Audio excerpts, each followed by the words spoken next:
I work at Johnny Logan College, and basically what I do, a big part of what I do is I work with students that are looking for employment. So that encompasses helping them develop a resume.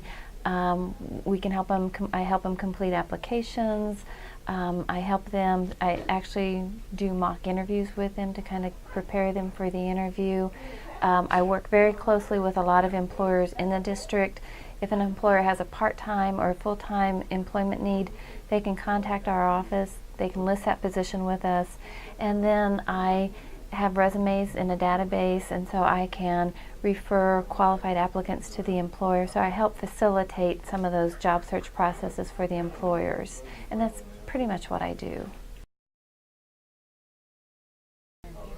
My ideal interview is an individual that comes in that's, has a good posture, the shoulders back, that has a smile on their face, that maintains good eye contact, that offers me a firm handshake, introduces themselves. I expect them to be somewhat nervous, initially, but I guess I also expect them to have the self-confidence to kind of calm down and actually get to the interview or get to the interview questions. I expect them to be able to answer the questions that I ask, and I expect for them to have questions for me too. I think that makes a good interview.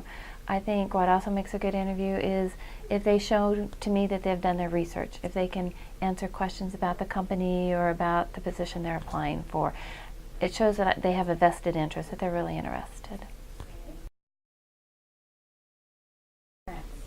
Very, very important. I mean, we're human, and anytime any of us walk into a new situation and we see somebody, that's unfortunately the first thing we see. And when I'm talking to parents, I don't necessarily just mean that they're dressed appropriately. I mean that they're groomed. Their hair is neat. The personal hygiene, the teeth are brushed, the fingernails are clean, the shoes are polished. It's very, very important because, again, before they open their mouth, that's the first thing that they see. I think the best advice is what I tell students is to put it more on equal footing. When you go in for an interview, we have a tendency to think, oh my gosh, what if they don't like me? What if I don't get the job? It's all about me. They're interviewing me. But really, it's a time for you to interview that company too, to turn it around. Because just because you've heard about a company, you think it'd be a great place to work, you don't know what it's going to be like until you walk in that door. And I think you need to go in with the thought that I need to interview them too, to make sure that this is a place that I want to spend the next 5, 10, 15 years.